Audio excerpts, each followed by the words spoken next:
قوا أنفسكم وأهليكم نارا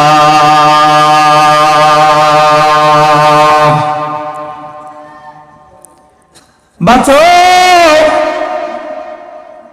নিজে জাহান্নামের আগুন থেকে বাঁচো, তারপরে তুমি তোমার পরিবার পরিজনকে জাহান্নামের আগুন থেকে বাঁচাও। আগে নিজে জাহান্নামের আগুন থেকে বাঁচো, তারপরে পরিবার পরিজনকে জাহান্নামের আগুন থেকে বাঁচাও। প্রশ্ন হয়, হুজুর আল্লাহ তাআলা বলেন ইয়া আইয়ুহাল্লাযীনা আমানু, ও ঈমানদারেরা নিজে জাহান্নামের আগুন থেকে বাঁচো, তারপর পরিবার পরিজনকে বাঁচাও। বলে ঈমানদাররা কি জাহান্নামে যাবে নাকি? আল্লাহ ঈমানদারদেরকে জাহান্নাম থেকে মুক্তির জন্য দাওয়াত দিতেছে। বড় চিন্তার বিষয় মুসলমান। ইয়া আইয়ুহাল্লাযীনা আমানু, হে ঈমানদারেরা, কু আনফুসাকুম ওয়া আহলিকুম নারা,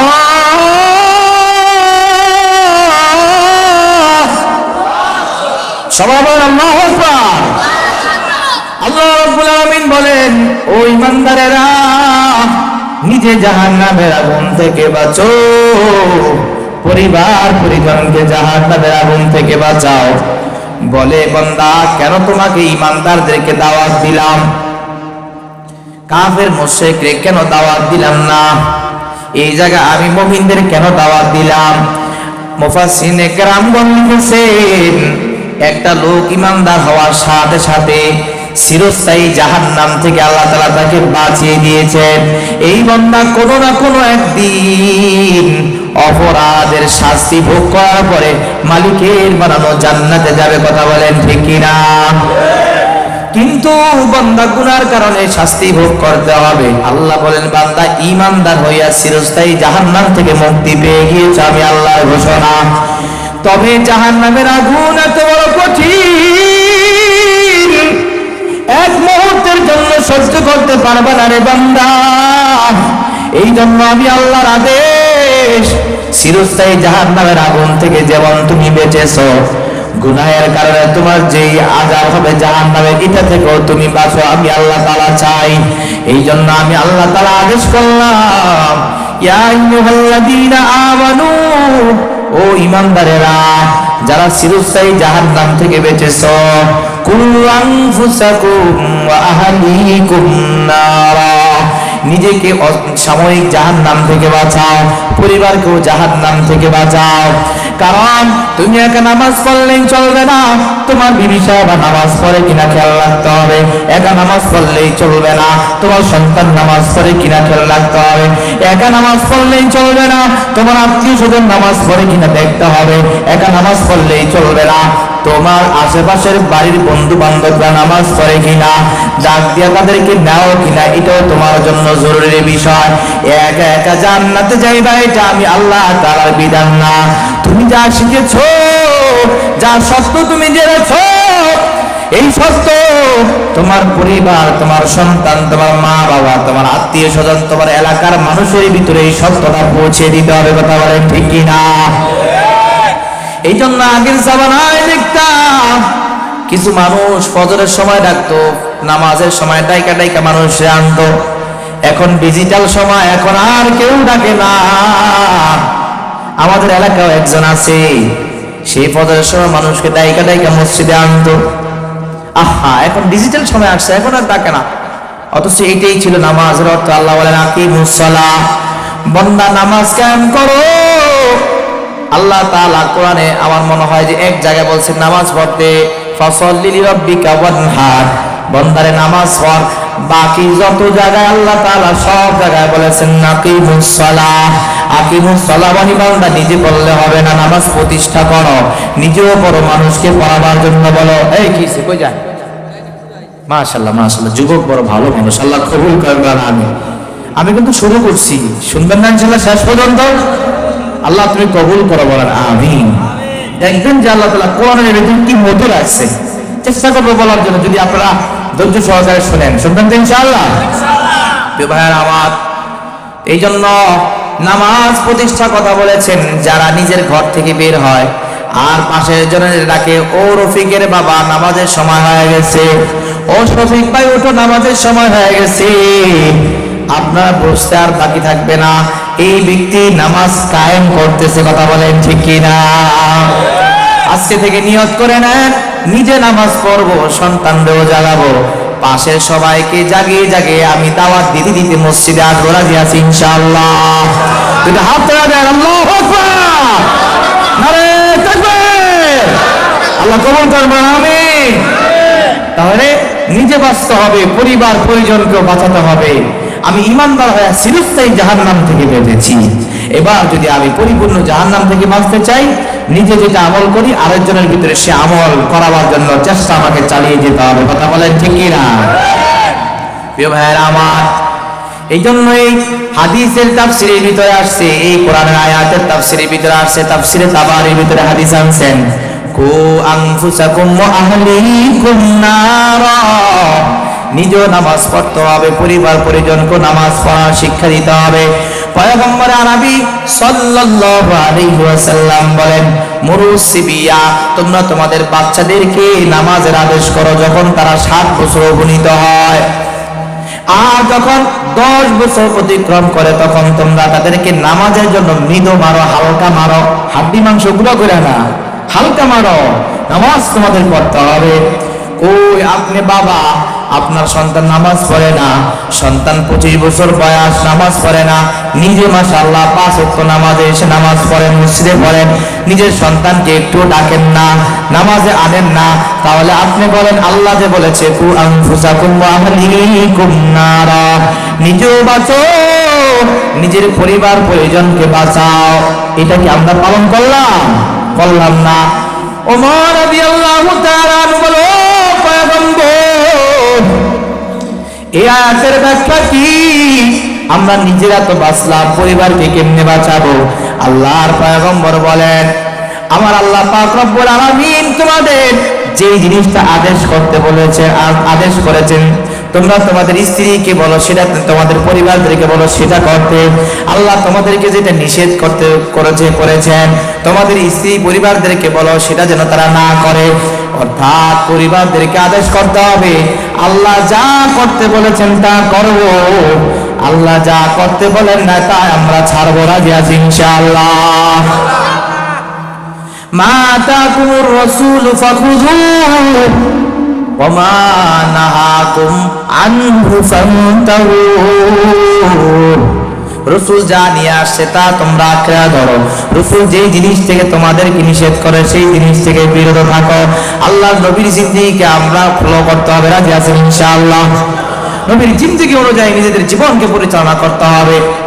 এই আয়াতের তাফসীর আর একটি হাদিস আসছে, আল্লাহর পয়গম্বর তাহাজ্জুদের নামাজ পড়েন। তাহাজ্জুদের নামাজ, ওরে তাহাজ্জুদের নামাজ এত বড় মধুর নামাজ, আল্লাহর পয়গম্বর ভাবলেন এত গুরুত্বপূর্ণ নামাজ আমি একা একা পড়লে চলবে না। আম্মা জানলে জাগে দাও খাদিজা, আমার আল্লাহ তাহাজ্জুদের ভিতরে কি মজা রাখছে, উঠো উঠো উঠো তাহাজ্জুদের নামাজ পড়ে না। এইভাবে নিজের আহলিয়াকে, পরিবারকে তিনি নামাজের জন্য জাগায় দিতেন। আমরা নিজেরা নামাজ পড়লো কিন্তু বিবি সাহেবের নামাজের কথা বলি না। কথা বলেন ঠিক কিনা? ওয়াজটি গায়ে লাগলো, কিছু মনে করেন না, সত্য কিনা বলেন?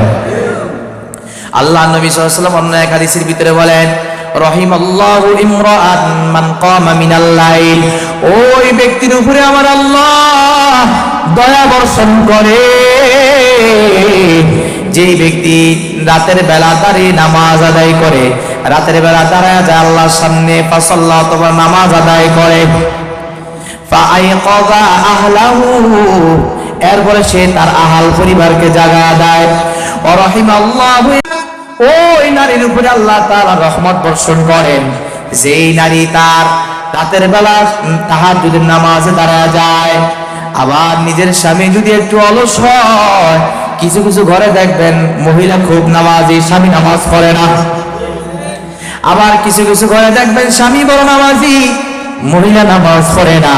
আল্লাহর পয়গম্বর বলেন, ওই পুরুষের উপরে আল্লাহ তাআলা শান্তি যে নিজে রাতে নামাজ পড়ে, তাহাজ্জুদের নামাজ পড়ে। নিজের স্ত্রীকে নামাজের জন্য জাগায়। আর যদি না জাগে তাহলে রসা ওয়াজহাহা মিলাল মা, তার চেহারার ভিতরে হালকা একটু পানি মেরে দেয়। এখন নামাজ না পড়লে বউরে একদম পিটিয়া পাটিয়া নামাজ আমরা পড়াই, এটা নফল নামাজের কথা বলছে, কথা কি বুঝতে পারছেন না? তাকে ভালোবাসা দিয়ে যখন আপনি বলবেন, অবশ্যই দেখবেন আপনার স্ত্রী উঠে নামাজ আদায় করবে। কথা বলেন ঠিক কিনা? এখন চেহারার ভিতরে পানি মারতে বলছে, আপনি যদি বালতি একটা বলে মাশাআল্লাহ দিলে দেন চেহারার ভিতরে ডাইলা, তালাশির বাড়ি একটাও কিন্তু মিস হবে না। কথা বলেন ঠিক না? এটা করা যাবে না। মানে হালকা একটু পানির ছিটকানি দিবেন। ঘুমন্ত ব্যক্তি যত বড় ঘুম থাকুক, হালকা একটু পানির ছিটকা বললে কিন্তু ঘুম সজাগ হয়ে যায়। কথা বলেন ঠিক কিনা? রাসূল করিম সাল্লাল্লাহু আলাইহি ওয়াসাল্লামের এই হাদিস আপনারা শুনছেন আর কখনো? এই হাদিস শুনছেন এরকম? যদি শুনা না থাকেন তাহলে আজকে শোনেন ইনশাআল্লাহ, কত গুরুত্বপূর্ণ হাদিস। এরপরে পয়গম্বর বলেন, ওই নারী ধন্য যেই নারী সে রাতের বেলা নামাজ পড়ে আর নিজের স্বামীকে জাগায়া দেয়। যদি তার স্বামী না ওঠে, মহাব্বতে ভালোবাসার সুরে একটু পানি ছিটকে দেয়, আমার আল্লাহ এত খুশি হয়ে যায়, ওই নারীর উপরে আমার আল্লাহ শান্তি বর্ষণ করতে থাকে। জোরে বলেন আল্লাহু আকবার। যেই পুরুষ এমন করে স্ত্রী জাগায় দেয়, ওই পুরুষের উপর আল্লাহ শান্তি বর্ষণ করতে থাকে। জোরে বলেন আল্লাহু আকবার। এত বড় রাত কিভাবে ঘুমায় থাকেন? এই রাত কি কেটে যাবে ঘুমে অলসে, এই রাত কি কেটে যাবে ঘুমে অলসে, তুমি কি চিনবে না তোমার নিজেকে প্রভুকে, প্রভুকে। এই রাত কি কেটে যাবে ঘুমে অলসে, তুমি কি চিনবে না তোমার নিজেকে প্রভুকে। নিজেকে চিনা দরকার আছে না নাই? আরো জোরে বলেন আছে না নাই? আল্লাহকে চিনা দরকার আছে না নাই? নিজেকে না চিনলে, যদি মানুষ নিজেকে নিজে চিনতো, মসজিদে না গিয়ে পারতো না, রোজা না রেখে পারতো না, যাকাত না দিয়ে পারতো না। কথা বলেন ঠিক কিনা? আল্লাহ কত বড় দামি বানাইছেন মানুষে। আল্লাহ মানুষের গোশত খাওয়া আল্লাহ তাআলা হারাম করে দিয়েছেন, কারণ মানুষ বড় দামি। আল্লাহ তাআলা বলেন, ওয়ালাকাদ কাররামনা বানি আদম ওয়া হামালনাহুম ফিল বাররি ওয়াল বাহর ওয়া রাযাকনাহুম মিনাত তাইয়্যিবাত ওয়া ফাদ্দালনাহুম আলা কাসীরিন মিম্মান খালাকনা তাফদীলা। আল্লাহু আকবার বলেন।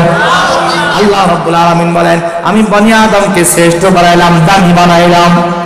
ওয়ালাকাদ কাররামনা বানি আদম ওয়া হামালনাহুম ফিল বাররি ওয়াল বাহর। অন্য প্রাণী, কিছু প্রাণী আছে স্থলে চলতে পারে, জমিনে চলতে পারে, পানির ভিতরে চলতে পারে না। আবার কিছু কিছু প্রাণী আছে পানির ভিতরে চলতে পারে, জমিনে চলতে পারে না। আল্লাহ বলেন, আমি আল্লাহ এত দামি মানুষ বানাইলাম, পানিতেও চলতে পারে, জমিনেও চলতে পারে। কথা বলেন ঠিক না? জন্য মানুষ দামি। আল্লাহ মানুষকে দামি বানাইছেন। কত দামি বানাইছেন জানেন? কোন একটা মানুষ, একটা ছোট শিশু দুনিয়াতে আসছে সবেমাত্র, কিন্তু মৃত আসছে, মায়ের গর্ভ থেকে মৃত আসছে। শরীয়ত বলে এই সন্তানটার জানাজার নামাজ লাগবে না, মৃত আসছে, ওরে গোসল দেওয়ার কোনো প্রয়োজন নাই। কেউ যদি দেয় সেটা ভিন্ন কথা। সুন্নত তরিকায় কবর খনন করার কোনো প্রয়োজন নাই, কারণ এই বান্দা দুনিয়াতে হায়াত পায় নাই, হায়াত পায় নাই। আর একটা শিশু যদি মায়ের গর্ভ থেকে পড়ার পর একটা ওয়া করে, একটা চিল্লানি দিয়ে মারা যায়, আমার পয়গম্বর বলেন, খবরদার, এই যে শিশু বাচ্চাটা একটা হায়াত পাইল, একটা মুহূর্ত পাইল, এই হায়াতের দাম আল্লাহ তাআলার কাছে এত বেশি। আল্লাহর আওয়াজ আর হুকুম হলো, ওরে সাধারণ ভাবে তোমরা কবর দিলে হবে না। একটা 70 বছর 80 বছর বয়স পায় যে মানুষটা মারা যায়, তার জানাজার নামাজ তোমরা যেমন পড়ো, তার জানাজার নামাজটাও পড়ো। তাকে যেভাবে তোমরা দাফন কাফন করো, তাকে এভাবে দাফন কাফন করো। তাকে যেভাবে কবর করো, এই শিশুটারও এইভাবে কবর করো। কারণ আমি আল্লাহ তাআলার কাছে একটু হায়াতের পাহাড় সম পরিমাণ দাম। জোরে বলেন আল্লাহু আকবার। সময় আমরা নষ্ট করি জানেন, এই সময়ের দাম আল্লাহ তাআলার কাছে কত বেশি। দাও বিসমিল্লাহ। কথা কি বুঝতে পারছেন? সময়ের কত দাম প্রিয় ভাইয়ের আমার। এই জন্য এই জীবনকে নষ্ট করা যাবে না, এই হায়াতকে নষ্ট করা যাবে না। নিজে বাঁচতে হবে, নিজের পরিবারকে বাঁচাতে হবে। রাজি আছেন ইনশাআল্লাহ?